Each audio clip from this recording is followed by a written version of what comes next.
What's up, everyone? Sorry for the delay about the short notice of this show. It's been a long week, and opener was this weekend for Wisconsin. Joe, if you're not familiar with that, we have open and closed seasons for musky fishing, and it just opened on Saturday, so everyone's pretty much sore and sunburnt. So tonight we got Joe Wilfong. If you haven't been on Facebook, I don't know. When did you catch that fish, Joe? Not even like a week, 2 weeks ago? It was Sunday evening. Sunday. So if you haven't been on Facebook and you haven't seen it on the flea market or anything like that, we got Joe, new West Virginia state length musky holder, correct, Joe? Yes, sir. Yep. And I read the story and read the articles, and I had to hear it from him firsthand because, as you see on the screen, well, there's one nighttime picture and there's one daytime picture. So we're first going to learn a little bit about Joe, and then he's going to tell the awesome story of why there's two different pictures. So Joe, where are you from? What should you do? I'm from Central West Virginia, Braxton County. Okay. Right smack dab in the middle. Okay. Nice. So how long you been musky fishing? I started when I was about 13 years old with a open-faced, great big ugly stick rod and an open-faced reel with about 50-pound monofilament, and I was about 13 years old, and I just grew from there. You don't use that equipment anymore, do you? No, I used that equipment for about 2 months till I figured out what everybody did. Did you ever catch anything on that rod and reel? Yes, that's what got me started. The first day I ever went fishing, I caught 2 muskie. Jesus Christ. I wish. That was luck. Wow. I mean, I just spent, almost 24 hours in a boat the past 2 days, and I didn't even get a follow. I mean, I do suck at musky fishing, so that's why I do, like, radio shows and make lures, so. Last week, my buddy Adam and I, we went to a lake, Stonewall Jackson Lake, and you'd call us crazy, a lot of people would, but we seen 43 fish and caught 11. Hey, man, if you're on and the fish are active, I don't doubt it. I'll believe you. I wouldn't believe anyone that said that.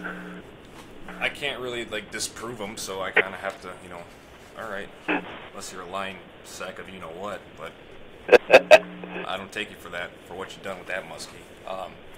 So what do y'all fish out there in West Virginia? I'm not really familiar with that scene of the musky world. Basically, we throw a lot of timber because we don't have any great big lakes with weed beds or rock flats or anything like that. We're just all timber. So a lot of river fishing? Well, yeah, mostly. I mean, it just, about 60% of the time you can't even get in a river because the water's always either muddy or it's rained and the dams are letting it out and they're flooding up the rivers, so we're always on the lakes, rivers, whatever we can get into. So, like, your lakes out there, are they, like, more reservoirs or flowages? Yeah, they're not no monster lakes. I mean, I think our biggest one is Summersville Lake, and it might be, I don't even know how big it is, but it's not massive. Okay. So we during the live feed, people ask questions, so we got Adam says, what's your favorite river bait to use? I love throwing blades. Blades? 8s, 9s, Yeah. 10s? What's your preference? In the spring of the year, I'll throw something like an 8 to rip through there, and then like maybe in the fall, I'll throw a set of 10s, something a little slower. Yeah, okay. You do much live bait fishing out there for muskies, like suckers or anything? No, I don't do that. No? Okay. I was just curious because, I don't know. I know it's a thing up in Wisconsin. I do know that. I mean, I've seen a lot of videos on it, and I'm sure it works, but I've just, as far as that goes, I've never done that. Well, I mean, you said you primarily fish timber, so, I mean, that's just going to be a tangle and a half right there trying to get a... Yeah, it's a mess. So, let's just get into it because I'm freaking anxious. So, yes, everyone, Joe released a fish, and I'm not even going to say anything. I just want to ask Joe, how big was that fish again? It was no Wisconsin giant, so don't even compare it, but it was 53.5 inches, and the old record was 52.7 inches from '03. So it held for 14 years. I don't care where you're from, 53 is a big is a big. They saw that, honey. By the way, they saw your note. Oh yeah. My girlfriend came in here and asked me if I fed the cats with a note, but she handed it right in front of the camera, so everyone saw that. So I don't care who you are, 53 inches. That's a huge fish. If you think that's pretty solid fish, get the hell out of here. So that's all I wanted to know. And Joe, I would just love to hear start to finish what happened that day. Like, what did you eat for breakfast that morning? Like, give me some details type shit. Basically, Friday evening, I got off of work about 2 o'clock. I worked 6 in the morning to 2 in the afternoon, and my buddy from South Dakota, well, he's from West Virginia, but he texted me. He was coming in. He's a certified welder and was out of town. It's been the first time he came in for about 6 months, and asked me if we can go fishing. And I was like, yeah, let's go. Well, Friday, he stuck me up, and he went bass fishing. He ended up not coming.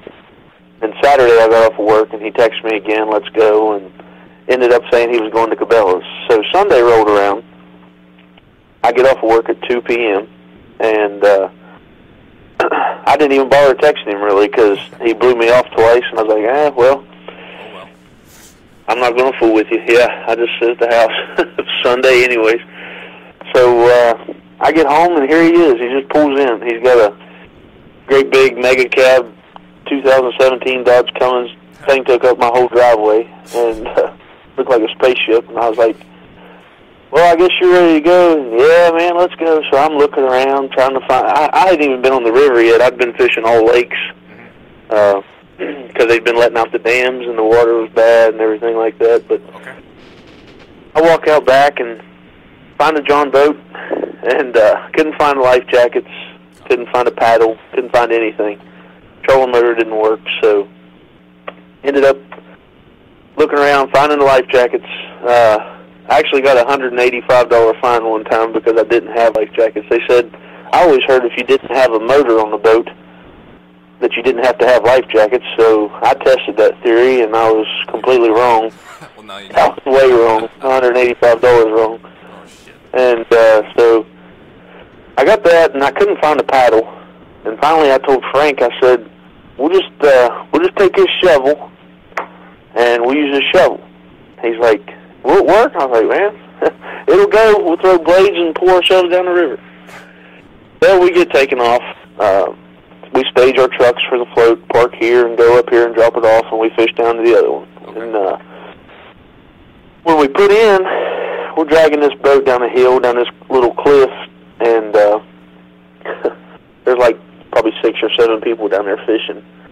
And they're just laughing at us because we looked like a bunch of rejects that really didn't know what we were doing. Oh, boy. We had a shovel. We're dragging the boat across the rock. Later on that day. Little did they know. Yeah. Yeah. Well, up to that point, I had caught 10 musky, so that was my number 11 this year. But anyways, right off the bat, Frankie raises his second muskie he ever seen, and he had like a 20-inch leader on, and he couldn't do a very good figure 8, and he completely messed it up. So I really threw him out of the boat, and we ended up seeing 2 more fish, and we got to the end of the float, and I told him, I said, I'd caught a lot of fish in this hole, and or that stretch of water, and I said, if it's going to happen, it'll happen right here. And he's like, he's trying to shovel and paddle down through there and keep us going straight because the water was kind of rapids through there. And we get down there and start casting around, don't see anything. And it was hot. We were carrying around that shovel, and I bet you 3/4 of the way through, that damn thing got waterlogged. It got heavy. Oh. So, didn't think about that. So I got Frankie paddling anyway because I was going to be a lazy man. He done got me twice, standing me up fishing. And I put my pole down. I was done. And we were getting ready to pull into the bank, and I just turned around and made one more cast back toward the bank. And literally about 4 feet from the boat, I just seen a mouth like, I don't know, it looked 10 inches wide. It just looked like a giant. And of course, I about fell out of the boat. Frank, there's a stud. And I threw right back at it. and it chases it in 100 miles an hour. On the first figure 8, it just came up and just absolutely smashed it. So no more. Yeah, right. I mean, 3 feet from the boat. Wow. So no more prepared than we are. We don't have a set of BOGO grips. We don't have a net. We don't have anything. And I give Frank the pole, and I get a hold of the line, and I kind of get it up on the bank. We got to the bank. We were almost to the bank when I made the cast. So we were on the bank, and it was really, really muddy where it was at, so you couldn't hardly even stand over there.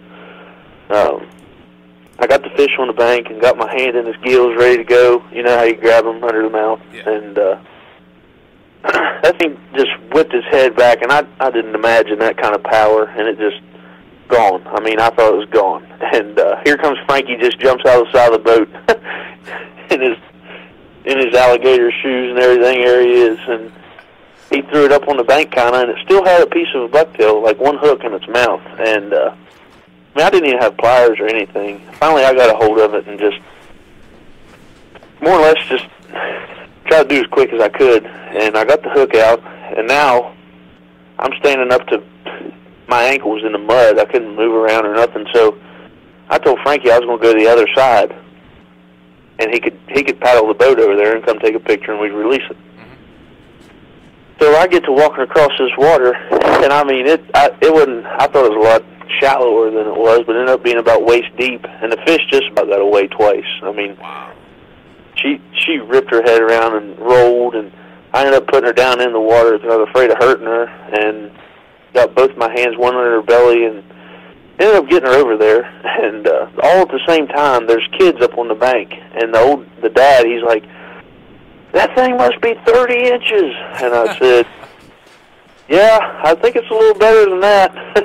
And yeah, they were determined that they were going to eat it, offering me money and everything. And I was just like, "Dude, there's no way. I mean, state record or not, that fish will swim."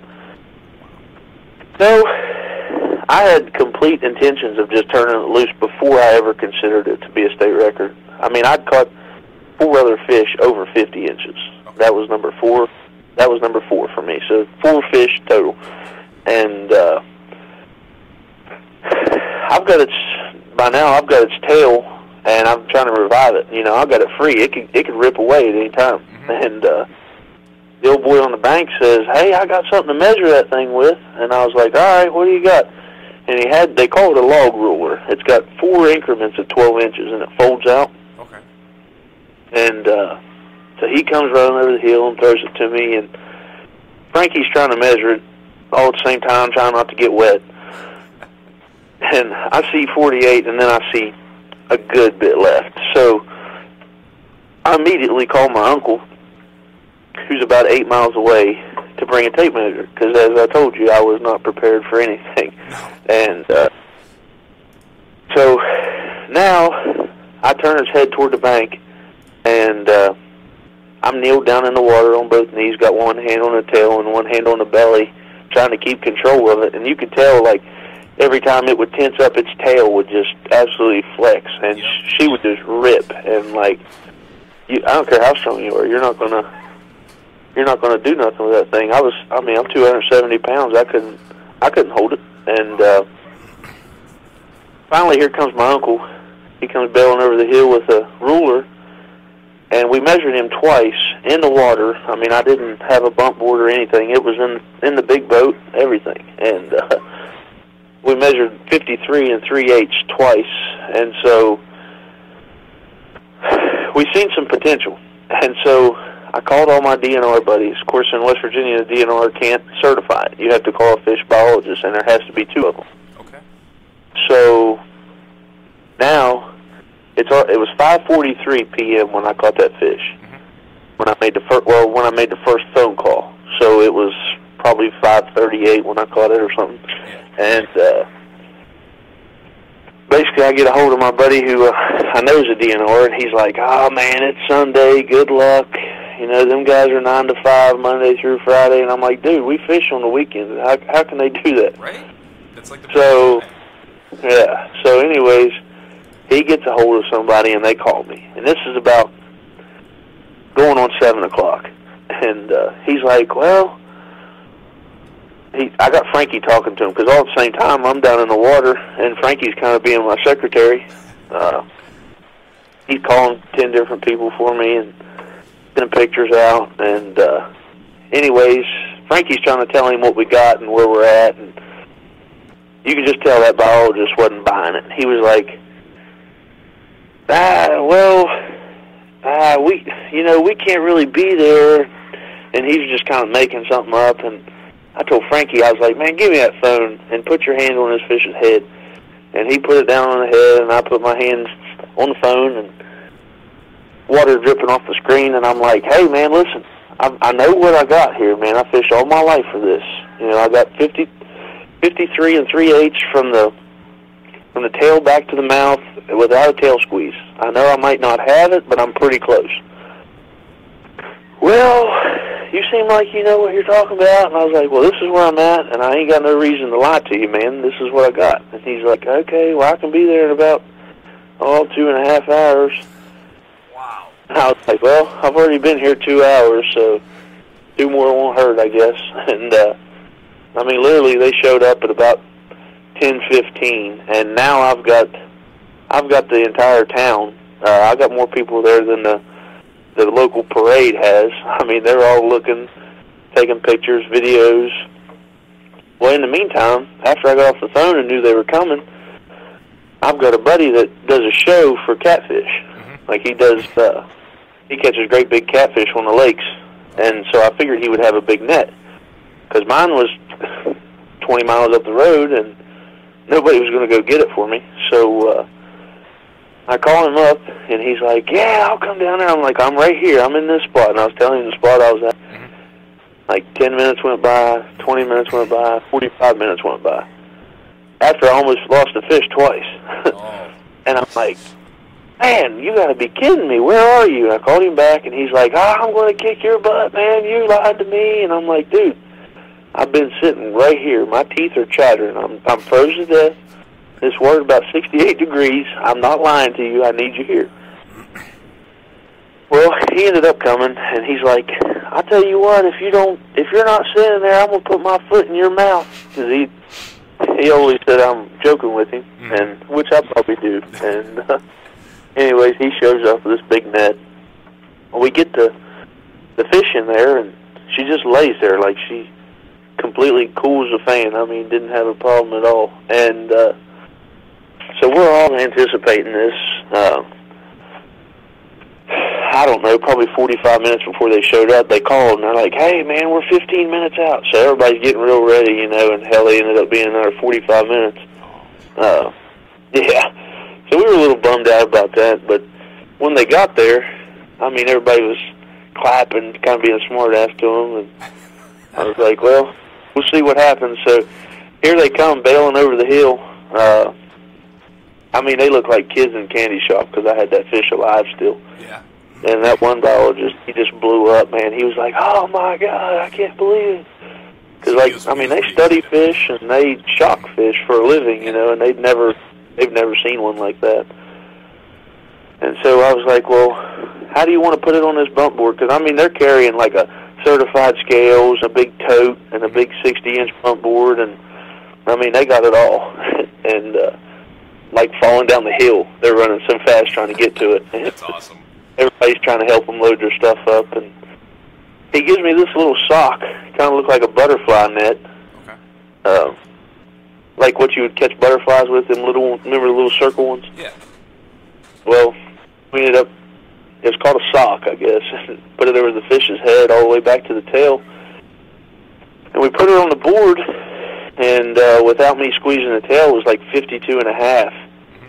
And I was slapping that biologist on the hand. I bent over, you know, he was down there with me, and I was like, man, this is it. And I squeezed that tail. Dude, I got like another 1.25 inches out of it, and it ended up being 53.5, and everybody was blowing up. Wow. He was nuts, and they apologized to me. They took a video of it swimming away, and they put a chip in it. Oh, they chipped it? Yeah, which I kind of like to make a suggestion to them, but okay. I guess it doesn't matter. I think since they promote fishing life, the fish's life, I think that, okay, at that point, I had an opportunity to either take that fish's life or turn it loose. Mm-hmm. And because I respect fishing and what they are, I always said if I was going to keep a fish, it would be the state record. And then once I pulled that thing out of there, I seen scars all over it. I mean, it had one eye. It was so old it had black teeth. Wow. I was not about to turn something, kill it. There was something that was older than me. They were saying that it could be anywhere from 17 to 25 years old. I don't know. I'm not a biologist. But the suggestion I wanted to make was, okay, you can tag that fish, and then it should be exempt, because I had the chance to take that fish's life. And if you got a chip in it that tells you where and when and, how big it was when it caught, then you should be able to justify if somebody else catches it and tries to turn it in. In my opinion, it should be exempt. Makes sense. I don't exactly know the rules on that, but again, I don't know how many other record muskies were kept alive and chipped and have the possibility of getting caught again. I have no idea what would happen to Bitter. Like those biologists said, they said that they didn't expect that fish to live much longer. But I mean, you never know. No, we don't. We really don't.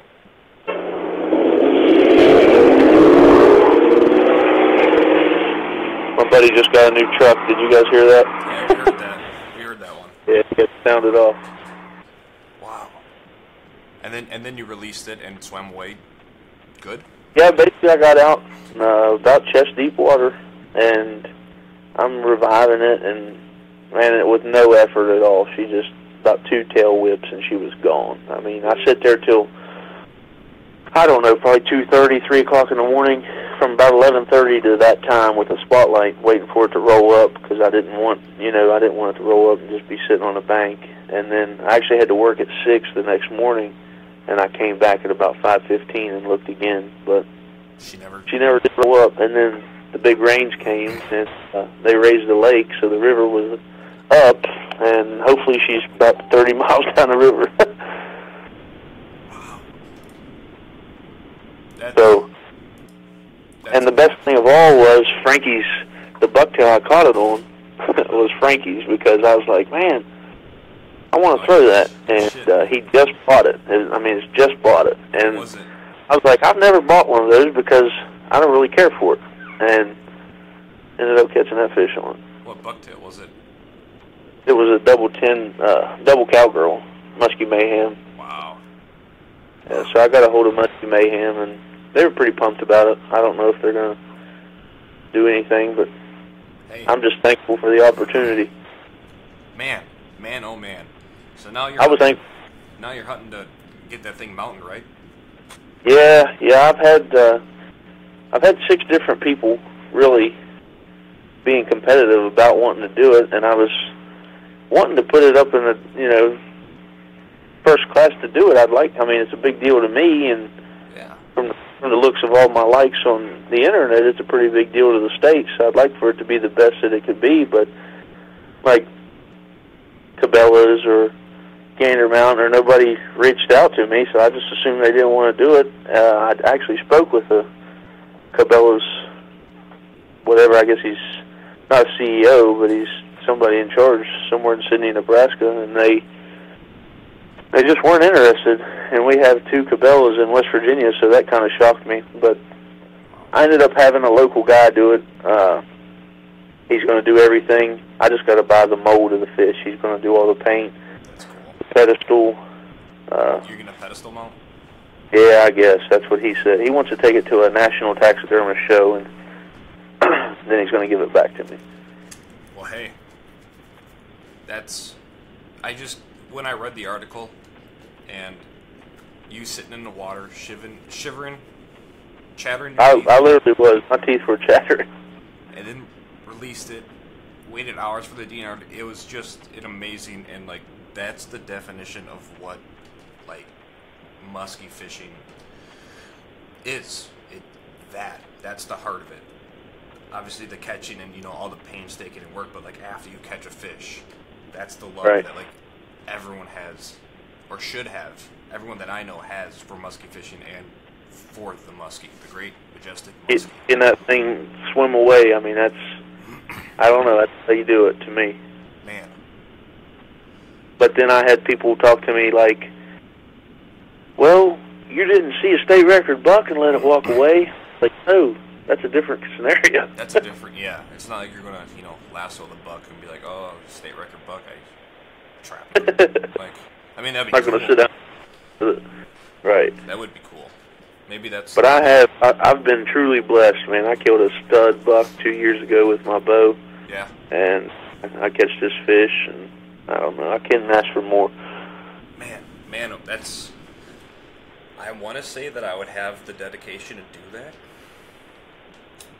but I don't know. That's a position, the dedication to sit there for hours, fish, the dedication to, not keep it. Well, really, I didn't really have a choice as far as getting in the water. My was pumping, my adrenaline was pumping. I was sweating, and I got this fish, and I don't know. I was more concerned about getting it in the water before I even measured it, so I was already in the water. More or less just an excuse. I mean, you got to imagine me walking through the water. I had shorts and a pair of slip-on boots, and I had my... I see that in the daylight picture.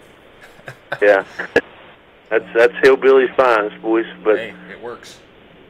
Yeah, and I mean, I'm trying to hold this fish and pull my phone up out of my pants and my wallet and my keys, and eventually I just chuck it on the bank. I just throw it up there, and we never did find it till like right when we were getting ready to leave with that spotlight. But yeah, I don't know. I was going to tell you I got two stories. So yeah, one. You ever had a funny boat? I mean, obviously fishing prior to catching the state record muskie, you're going down the river with a paddle that is a shovel. Besides that funny story, you got any other funny stories you want to share before I let you go? I tried to get sponsored by Cobalt because that's what kind of show it was, but they wouldn't show me no love. No, I'm kidding. I didn't. But jeez, that would be funny. Yeah, that would be. But no, I got two stories I'll share with you. I got the first one. We used to go turkey hunting. Like in the spring, we'll go turkey hunting first light, and if we don't hear any birds, we'll just go cast. I mean, that's something I told Adam, my best friend. I was like, man, that's a luxury. We don't have muskie seasons. We fish year round, and we were there the day before, and my fiance was with us. We got a deep V tracker, 19 foot. Anyways, nice. We're all fishing, and I just raised a giant. I mean, a stud, and in this cove. And I told Adam, I'm flipping out. I raised it twice when we went in and when we came out on a giant flax stick. Like I think Storm makes them. But anyways, he's like, yeah, right. That thing's got to be 30 inches, and I'm blowing up back here, and he's just more or less making fun of me. And so the next morning we show up at 5:15 to go turkey hunting. We get out on this bird, and it just shuts up, and we're straight across from that cove. And I said, Adam, let's go over and cast at that fish. No, we got to get up the lake, man. We got to get up the lake. We got to go find a bird. I'm like, Adam, dude, I just seen a 50-inch fish yesterday. I'm telling you. Well, no, man, let's just go look for a bird. And I'm like, dude, let's go fish. All right, just 5 minutes though. Just 5 minutes is all we got. We get in the mouth of the cove, right in the spot. He makes one cast, and it's 52¼ inches. He got it? He smoked it. I mean, just boy. Yeah, and he got up, man, I'm not turkey hunting. Let's go fishing, man. I believe. I said, no, this ain't nothing but a gar hole. This ain't nothing but a gar hole. Oh, he was tickled. And then the other story was my buddy Toby and I had a 21-foot Stratus bass boat. And in the summertime, we'd go catfishing in the night. And I'd take, like, I don't know if you guys got a pole limit, but I would take, like, 27 rods up on the lake, and I'd take each bluegill out, and I'd drop them off with my trolling motor. I mean, I was eat up with it. So we'd have, like, 40 rods out there. And I told Toby, I said, hey, you tie off that boat. It was getting evening. We started making a little fire. And I said, you tie off that boat, and I'll get the fire started. All right, yeah. Well, you know you got bait clickers on your rods, and I don't know, it was probably about 2 o'clock in the morning. We both kind of dozed off, and one of those bait clickers started taking off. So we get over there, and he sets the hook or whatever, and the fish got off. I was like, man, I'm going to go get a drink, and walked over to get in my cooler and my boat, and the boat gone. And I'm like, Brian, what the hell did you do, man? Where's the boat? He's like, I tied it up. I swear I did. Basically, he didn't tie a knot. He just put it around the tree, and I don't know what he... But I shine a spotlight out in the water, and all I can see is a reflector off of the boat's, like your number on the side. Yeah. Sticker. And I'm like, oh my God, man! You got to be kidding me, because this thing is out there, and it's foggy and it's cold, and I'm mad. And I had my musky rod where I was throwing topwater baits, and the first cast I chucked it out there, and I caught the carpet, and I reeled in my boat. Yeah. First cast, yep. Oh, that's a good one. That's yep. An awesome one right there. And I didn't take Brian fishing again. So. No. Oh boy. Wow. I thought that baby was gone. I was at the swim for it. Oh, that is too funny, dude. Yeah. Well, Joe, thanks and congrats again, man. What an awesome fish. Hopefully, it's not your fish of the lifetime. Hopefully, there's another one out there for you. But if it is, that's a hell of a fish for a lifetime. Well, I thank you for having me. Not a problem, man. Guys, Joe, Wilfong, if you guys, I don't know. Any more questions? No. If you guys, I don't know, want to talk to him, just message him on Facebook, or, I'm pretty sure he'd, I don't know, if you want to. Yeah, you can message me on Facebook. I'll get a hold of you. I'm no expert, but I've caught like maybe 1 or 2 fish in my life. Or you're heading out to West Virginia, give Joe a text or something like that. So, thanks again, Joe, and I don't know, I'll keep in touch, man. All right, brother, thank you. Not a problem, have a good one. All right, bye. So that was Joe. Like I said, I saw that story. I saw that, the articles, and just that whole experience it just screamed awesome, musky love to me. And I had to have him on. I wanted to hear it firsthand. I didn't want to read it, I don't think. And then to top it off, he had an awesome story. He caught his boat, like, I think I need to go out to West Virginia and fish with that guy. All right. What do we got going on next? We got Joel. We got Joel from Dave's Legacy.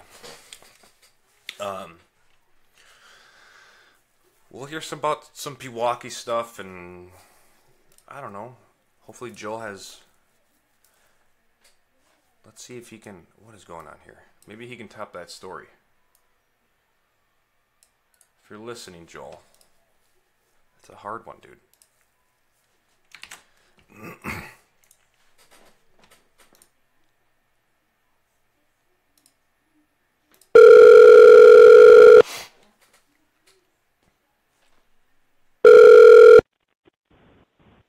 Dave's Legacy, this is Joel. Oh, Joel. What's up? It's Colin. Colin, how are you? Howdy. Pretty good. Pretty good. Good deal. Good deal. Just got off with Joe, the new West Virginia length musky holder, and all right. I don't know if you were listening, but he had a funny story. So at the end of this one, I'm going to ask you for a funny boat launch story or any funny fishing story, and we'll see if you can all keep right. it, because in the end, his boat got loose and he caught it with a topwater bait out in the middle of the lake from shore. So we'll see. That's pretty funny. All right. So how was your opener? How was your weekend? Weekend was a long weekend. There was a lot of wind, a lot of waves. There was a lot of boats out there. Yeah. We fished the Muskies Inc. opener of the Quad City Challenge there. Okay. And we kicked the Illinois chapter's butts again. That's good. Which is kind of cool. I think I heard we won the trophy 26 out of the 30 years that they've been running it. Wow. What happened so in the 4 years that's that all right. We lost? I don't know. I don't think any of us were around then out there. That makes sense. No, it was a good weekend. We fished that. Saturday was really hard. Yeah. It was just trying to locate, and you know, when you got 98% of the boats fishing the North Shore, trying to stay out of the wind and stuff, your choices were kind of limited. So we shoreline trolled for a while just to stay warm, and did a lot of casts and try to figure out any kind of pattern. And we got it handed to us on Saturday. And then yesterday we actually, Trey, who's part of the Muskies Inc. too, one of my guide buddies. We kind of stuck together, and we're talking back and forth trying to figure stuff out. And he ended up boating a 43-incher. We got a 38-incher, and then my kid who runs my Prince Craft, James, was shorelining some 22 shorts and got a 35-incher. So. Okay. We got a pretty good pattern starting the year, you know, after Sunday, trying to figure out, you know, still a lot of lackadaisical fish coming off the beds, and, you know, we were pulling lures yesterday. You know, when they come in lackadaisical, we just left them alone. Just trying to locate the more active fish. But all in all, it was a pretty good opener. There was a lot of people out on the lake. It was great. A lot of positive attitudes, a lot of people talking with each other, having a good time. So that's good. It was good. Yeah, me and my girlfriend went out there Saturday, and the wind was beating me up, and like you said, everyone on the North Shoreline, we called a little early, didn't see anything, but fun day, beautiful day besides the wind. But yeah, it was actually a pretty nice weekend. And then yesterday, I mean, I got the kunais going pretty damn good today. We were out in Madison, and I want to talk to you a little bit about this bite that we're on, because this is year 3 of muskie fishing for me, second opener I fished for muskies, so I'm relatively new into the spring, early season of muskies. So we were out of Madison. Eventually we kind of figured out a pattern. Crankbaits with hard twitches. That was the pattern. Now a lot of the weeds haven't really developed out there, so you know, we're pretty much fishing old growth weeds, so to say. Sure. And drop offs. Is that a classic springtime musky pattern? Is, you know, the crankbaits on the drop offs, the twitch baits? You know, I think it's kind of, it depends on the lake system that you're fishing and how far along you post spawn the fish are. My experience with it, I mean, I'm geared to Pewaukee, I'm geared to Phillips, you know, certain times of the year. Yeah. The chain up there in the local lakes, and I fished the Mad Chain for several years on one of the now defunct Musky tournament series, and it was always Mother's Day weekend, and you know, you're kind of stuck. Is it you know, are they just coming off the beds, or is it, you know, okay, they're off the beds and they're in, you know, past that transition period? The most action that I've had up there, and there's a lot of guides that guide up there that would know a whole lot more than I do about it. I'm not exactly talking specifically the Madison chain. I'm just saying in your lakes of expertise. Is that a bite that maybe I should focus more attention to? Because I'm usually the, you know, glide bait, spinner bait, rubber guy. I think you should pay attention to all that. What I've found, especially over the last 3 or 4 years, is I'll watch a lot of the bass fishing guys. You know, they're fishing shallow. A lot of musky guys will stay shallow for a while. What I tend to do is I try to pinpoint that transition point of, okay, now I'm targeting I want the active fish. I don't want to go to the shallows and fish the shorelines and the docks and stuff, and work like that. I usually will go like next weekend. I'll probably already start going out to the first drop or the first weed line. I'm targeting those fish that have been off or just coming off and they're looking to feed. Okay. Small crankbaits are always good. You know, and I'll equate it to Pewaukee because I fish out there pretty much all the time. Oh, yeah, definitely. it's a big bass fishery, and now everybody knows about it. If you talk to some of the old timers, bass fishermen probably catch more muskie than the muskie fishermen do. It's just kind of the way the lake is geared with the small baits like that. The trollers, a lot of guys will use 4-inch baits and smaller. Some guys use a little bit bigger. I've used super stockers in the past, and they've worked. I love working small crankbaits and twitching them. That's an incredible thing. Not a lot of people actually twitch baits. They'll throw the rubber stuff and they'll be jerking it, or they'll go with a little bit bigger build crankbaits and get them going down the break, or getting it down to the weed line. Glide baits. I love glide baits. Yep. The Warlocks, Hellhounds, stuff like that are Phantoms. A lot of people throw Phantoms.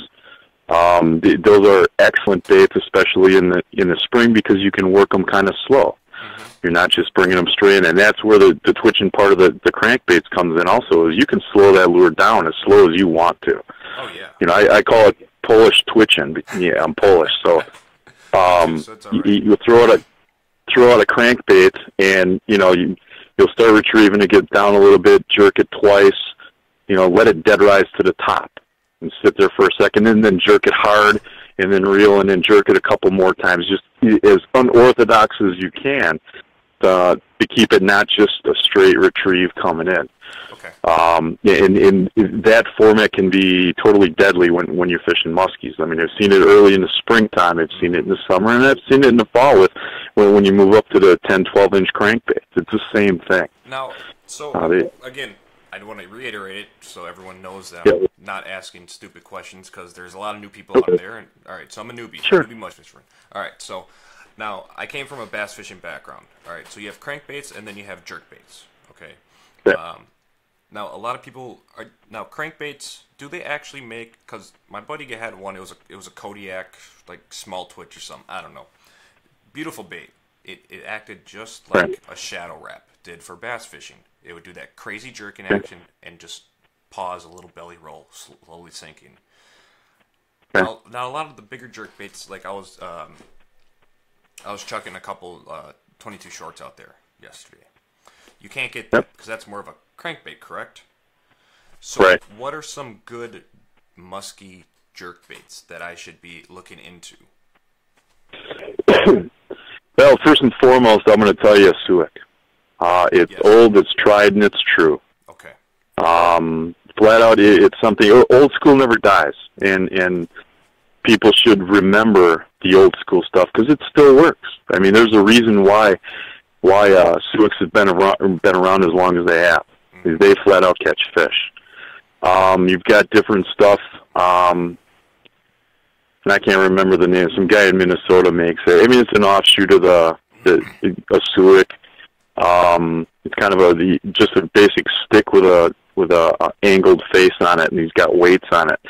It's got a different action than a Suic. It's got a little flash, a little side flash to it when you jerk it in. Okay. And then the weight helps you get it down to a depth that you want to work, as opposed to a Suic, where unless you got it weighted, it only goes down so far. The Kodiak. If it's the same thing that I'm thinking of now, it's kind of a jerkbait, glide bait type thing. They're pretty heavy, and you can get them down pretty far. Okay. It kind of depends on what you're looking at as far as depth that you're fishing and how you want the lure to actually act, how deep you want it to go. Okay. But I always go back to the Suics. Okay. Now, I was chucking Suics. I had the first follow on a Suic last fall, and I'm like, oh, okay, they work. And I've been kind of putzing with them and trying to actually work them how you're supposed to work them, because I'm like, I ain't doing this right. It just looked like garbage. So I looked some stuff up and starting to get used to how you should work a Suic now. They are sexy, and I definitely will be purchasing more in the future, for sure. Yeah. Now we got a question from Nick Bryant. He says, when is a good time of the year to fish shallow dogs? Now, this time of the year early are the fish that are up shallow still in that post-spawn funk? I'm gonna say it's pretty much split. There are fish that are active in the shallows, and there are fish that are all scarred up and beat up and real lackadaisical. It depends on the fish. Okay.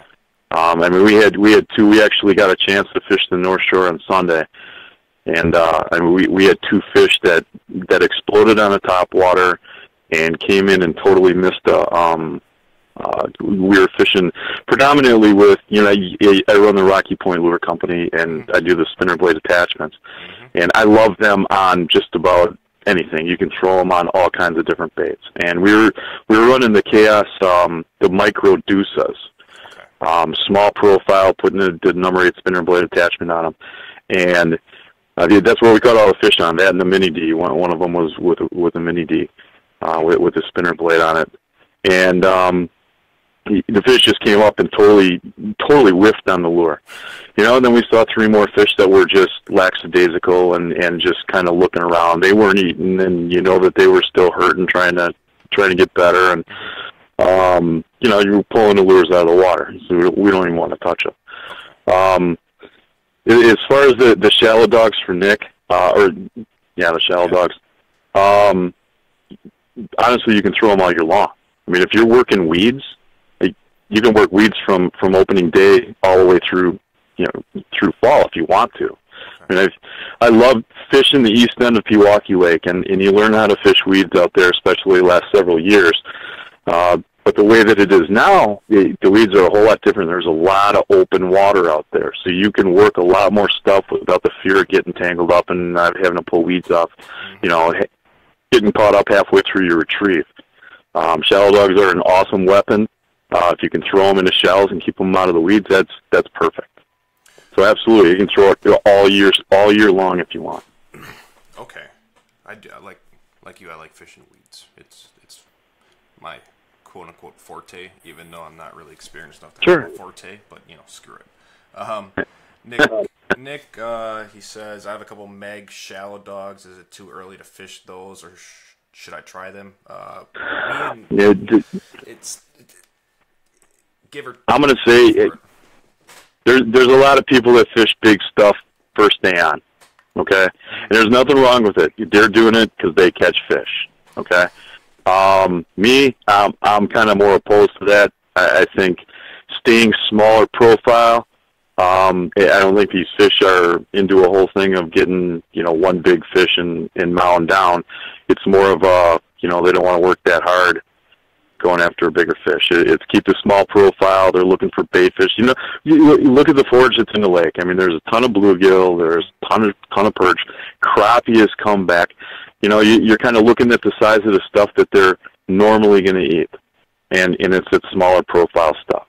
And like I said in the talk last week at Musky Zinc, it's keep it small. You don't have to go big. You don't have to beat yourself silly. You try to catch a fish. If you think like a bass fisherman, and you're targeting, and I follow the bass around out on Pewaukee. It kind of keeps me in touch with the muskie as far as their progression in their feeding habits.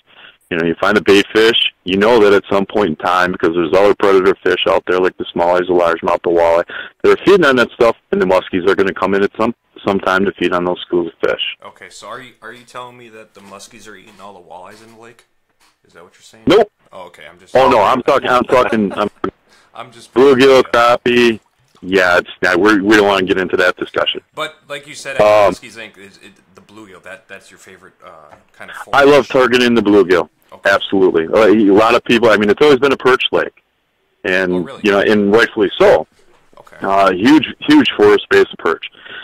You've got the walleye that have come in now. It's kind of changed up the game a little bit. I mean, the year after they released their first load, walleyes for tomorrow. I mean, it was a walleye color kind of year for me. Oh, wow. I mean, it was great going small baits with walleye colors. Sounds fun.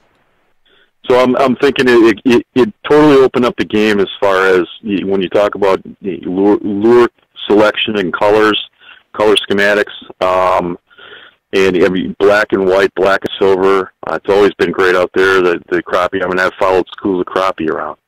But I really like targeting the bluegill, and part of that is because, I mean, working at Smokies part-time has kind of taught me some things about when to look at fishing shallow or fishing areas that are holding certain fish. Okay. Right in the marina there, we've got, you can walk right out on the dock, and when nobody's blowing up the launch or anything like that, you've got bluegill sitting in there, and sitting amongst them, I mean, we've got 4 or 5 pound largemouth sitting in there. Yeah. We'll take kids out there once in a while that had a bad day on the lake with their dad or with whoever, and we'll, here, throw this out there, and, let them catch a bass. And every once in a while, you'll see a muskie come through. And proof to that is there are so many muskie that hang around over there. Yeah. We've had people actually catch them off the docks. I mean, Rick used to be at the shop, used to come out there early in the morning and throw a creeper, and he'd catch a really nice muskie once in a while. So that's kind of where I got the whole tie-in with, I should pay attention a little bit more to the bass out here. They're in here by the bluegill, and it simplified it for me. You target the bluegill, the bass are feeding on them. And muskie are hanging right outside of them. So, Pewaukee generally is, from what I hear, from what I see, from what I use, kind of a smaller. Like you're not going out there and throwing pounders. You know what? A lot of people do. A lot of people throw pounders, double tens. Oh yeah, okay. Absolutely. I know 2 guys in particular that all they do is rip big dogs, and they catch a lot of fish. We catch a lot of smallies when I target them more in the summertime, and some of the bigger ones. I mean, you get 21, 22-inch smallies, and they got big bite marks on them. There's big fish out there they're feeding on big bait fish. True. A couple of years, it's got to be 3 or 4 years ago. We were fishing the South Shore. Just a little bit west of Waukesha Beach, and we were throwing. I don't even remember what we were throwing, but also my client goes, "Hey, look at this," and I'm looking, and here's a solid, big, just fat, mid 40-inch fish with about a 30-inch northern T-bone, really swimming right next to us. I'm like, wow, that's a hungry fish. So throwing big stuff, my back can't take that. That's why I like throwing those spinner bait attachments on rubber. That's kind of how I use rubber now. Okay. I don't do a whole lot of jerk, and Suix pretty much takes it out of me. The glide baits, I'll twitch them more. I get a nice wrist action to get the side-to-side action going, and it's kind of easy. So okay. I don't beat myself up anymore. So with you, basing fish movement off of bluegill, do you go for more the natural color? And if so, do you go to the theory of bright colors, bright day, dark colors, dark day, or any of that? No, I guess what I'm looking at as far as, this weekend blue and silver worked great. Okay. Blue and white, blue and silver. That was our color scheme.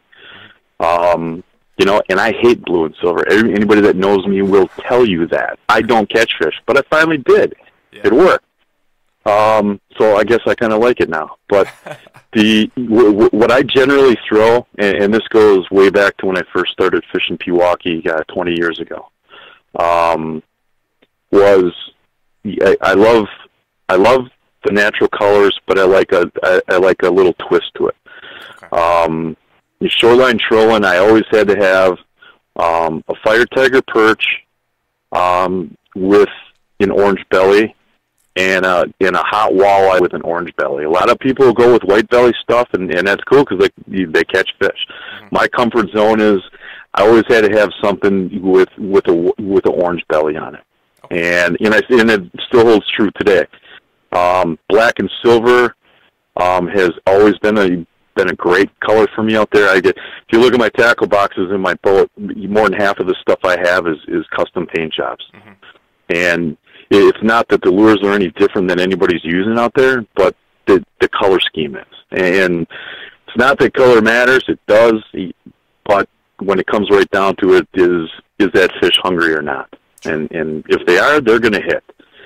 And the other part of it too is what we see as a color on a lure isn't necessarily what they see in the water. Mm-hmm. As far as when that sun is right and the sky is right, and they get the color and the twinkle in the water, and they start seeing stuff for what it is for them. So with that, and you said earlier that they were short line trolling, some 22 shorts. Yep. Okay. Yeah. Is that prevalent during the springtime trolling? Is that an all year thing? Because I mean, I'm not really big on trolling. There are, Mike Kep's probably one of the best trollers on the lake. Clay Heller, he trolls a lot of short line, and he does. He'll move out to the west end and do some long line, and Jimmy Denbeck does it. These guys swear by it. It's a huge part of what they do, and they're very successful at what they do. They're always putting fish in the boat. So trolling absolutely is a tool that can be used by anybody. There's a lot of people that don't like it, and that's their opinion. That's how they feel, and that's cool. But it absolutely is a tool that if you don't know it, you should learn it, because there are days out there, and I'm the first one to admit when I suck out there, I suck. And that's just what it is. And one of the things that I'll go to when we're just not seeing anything casting is I'll throw a couple of baits out if we're short lining or long lining, and we'll start driving around trying to locate active fish. Okay. So short baits, you can use that more or less to kind of find the active fish, maybe hunker down in that absolutely area casting.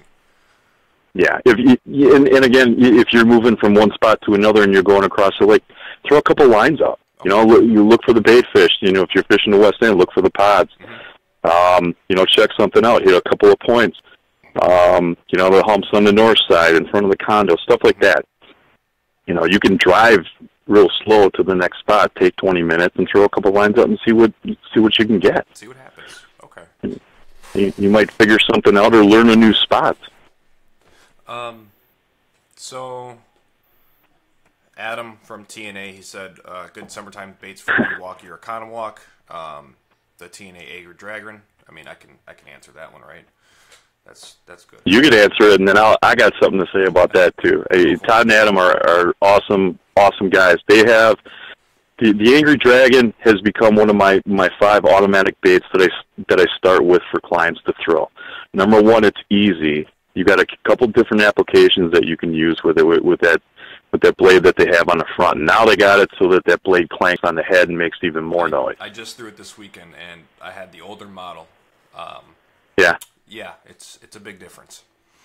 Sure. And what I like to do, especially in the springtime, because I'll downsize stuff, is you can take out the middle section and you make it a 2-piece bait. Yep, I listened. So you can actually downsize it. Yeah. I did that this weekend too. Last spring, the Angry Dragon was one of our hot baits. I mean, we always had a Fire Tiger one out there on Pewaukee. Nice. We caught a lot of fish on it. I mean, you can ask them. I had to buy a whole lot more from them just to replace some of the ones that were just destroyed.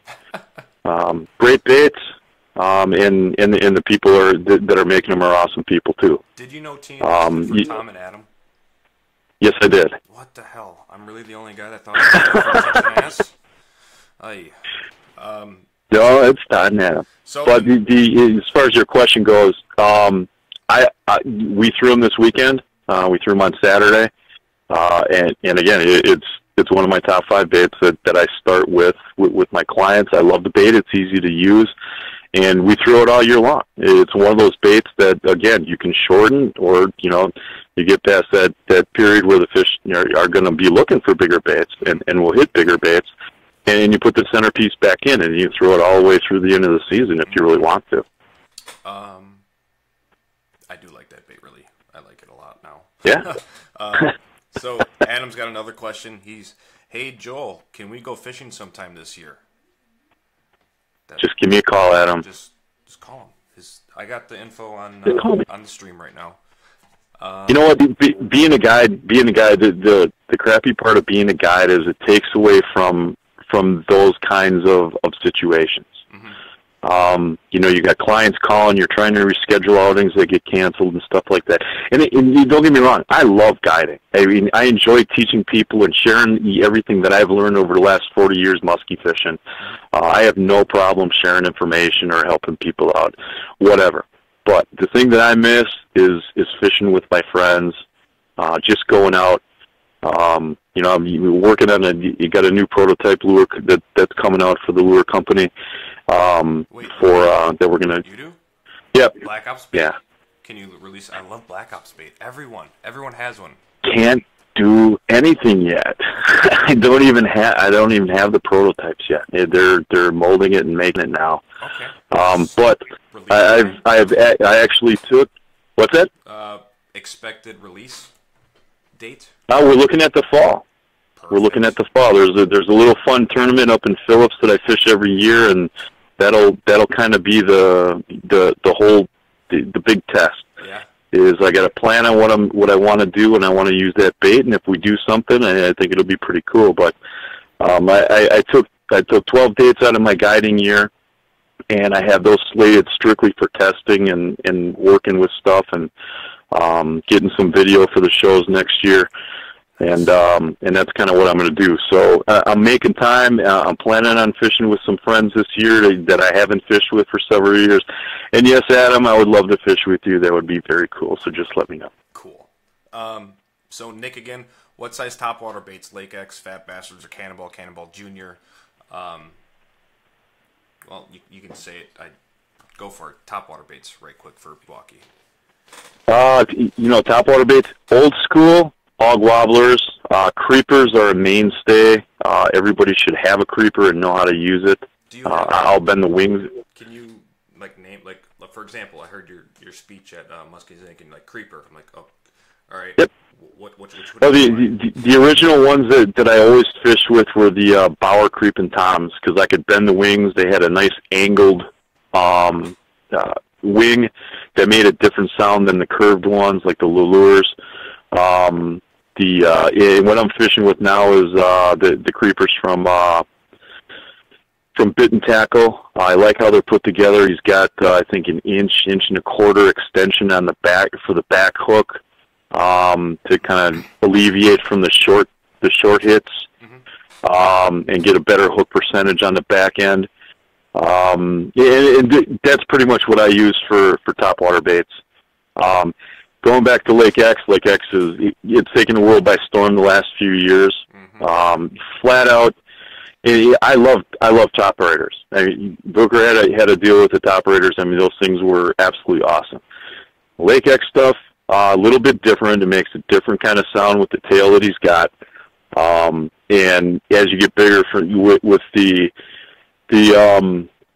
Fat Bastards on up in size, you can run them suckers in some pretty wavy water and still get a lot of good action from the lure and from fish. The cannonballs I don't do a whole lot of casting with. I actually troll those things into deeper water in the summer, and then I'll troll them in the fall when I feel like trolling topwater just because of the big profile. The thing that I like to watch with the Lake X stuff is I watch the progression of the growth of the baby ducks and the goslings. Okay? Which leads me to the point of you can throw anything from the Dr. Evil, the Fat Bastard, all the way up to the Cannonball Junior in the springtime. And that's that Junior is a pretty big topwater bait for the spring. But you can catch a lot of fish that are targeting the birds that will actually hit that stuff. Some of the biggest fish that I've raised on Pewaukee have come on the Cannonball Junior. The big craze was everybody wanted a Fat Bastard, and I kind of laughed because it's like, cool, okay, you want that's great. I think the best one out of the whole mix is the Dr. Evil. So I can put my front trolling motor on, and I can troll 4 of them out the back of the boat at about 4.5 speed on my trolling motor, and I can just sit back and relax and wait for the all hell to break loose. Oh, the fun part. Yeah, and then after that, I actually go right to the Cannonball Junior. I don't even use the Fat Bastard that much. Interesting. Huh. I don't know if that answers his question. I mean, it's a hell of a topwater bait. I mean, just put a lot of fish in my boat and a lot of fish in a whole lot of other people's boats. So last question, and then we'll go to the final show question. So, okay. Clayton Heller, do you find that you catch smaller fish now that you've shaved off your goatee? I don't know. You should probably ask him what he got this weekend. I got a 38. I don't know. I'm kind of in the medium fish range, maybe. He's got a 38, Clayton. What do you get? I can't talk, but I'm just the mediator. There we go. All right. So I usually ask funniest stories that you've seen at a boat launch, but this kind of broadens it. James, strangest, funniest thing he's seen out on Pewaukee during a busy summer day? Because you know that it's just crazy out there. Oh. Boat launch, on the lake, in the streets, at the bar on the lake. What funniest, strangest? All right. This happened last year, and it will stay with me forever. There was a lot of stuff. I mean, working at Smokies on the weekends, I close on Sundays. Oh, boy. And it is one of the most outrageous times ever of just sitting and watching people. The things you see at the boat launch, you can't believe it's true sometimes that people are just this way, that they can do these things. A regular that comes in every weekend and launches their 24-foot speedboat. Okay, husband and wife. I don't know their names, and I'm probably glad because I don't want to say it on your show.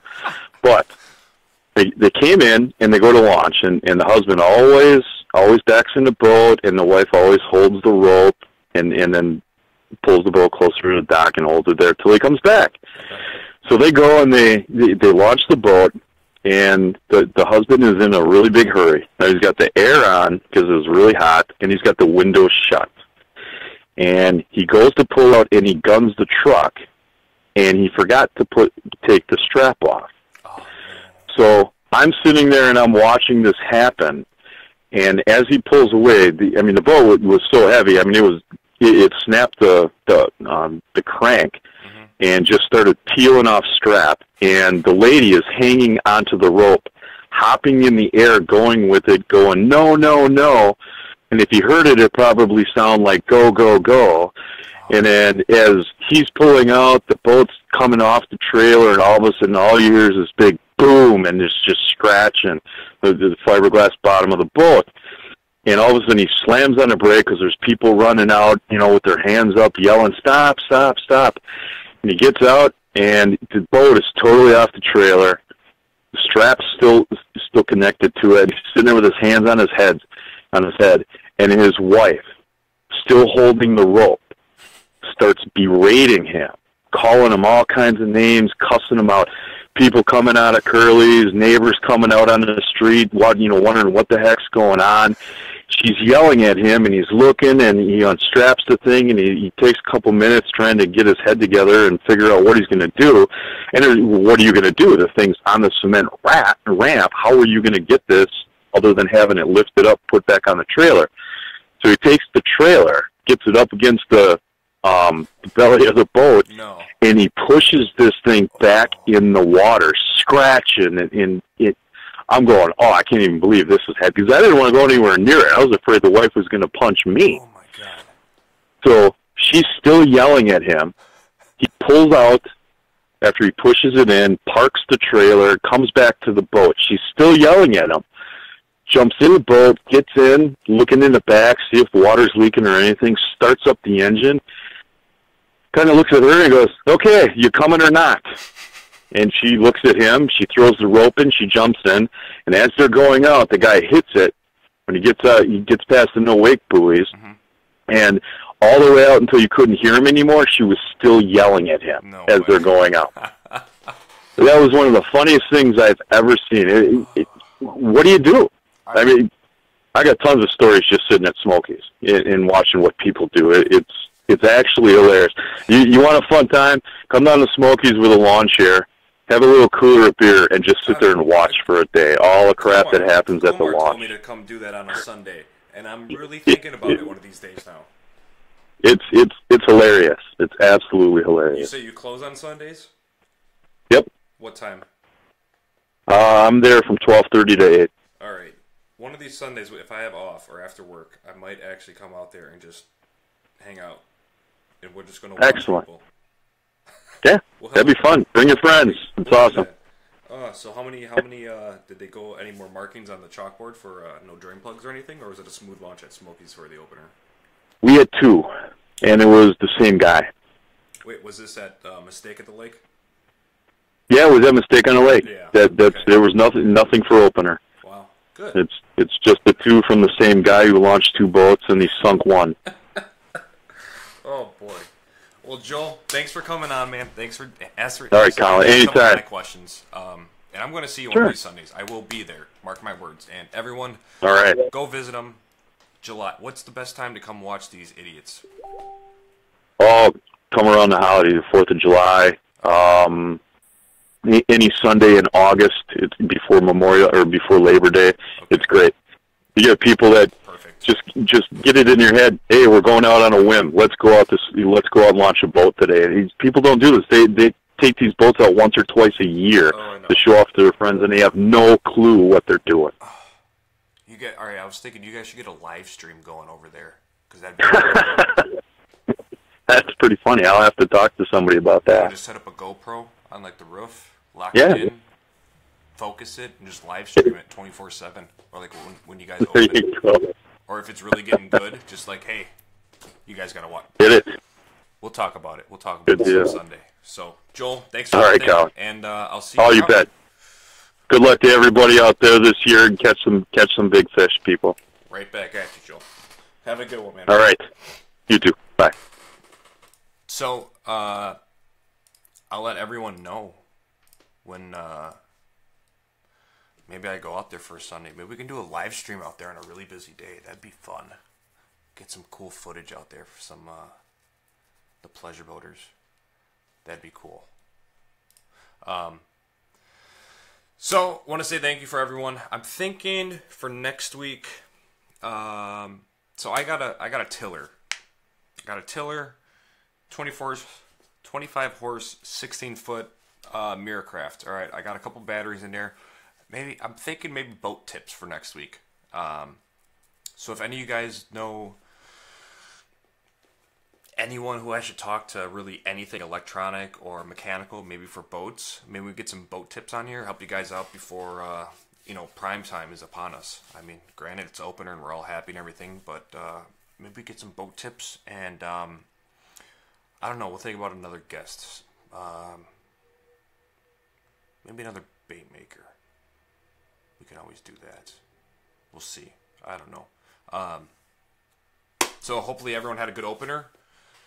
I promise next week I'll get the ad up a little bit earlier than 2 hours prior to show. It's been a hectic week at work, and with the opener, as you can see, the kunais are pretty good.